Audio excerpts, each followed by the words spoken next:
Kaukana Kiinassa on yksinäinen laakso, jossa on kaunista, hiljaista ja rauhallista.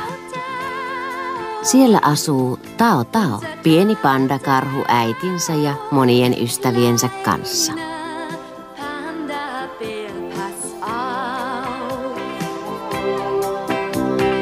Pass gut auf dich und deine Freunde.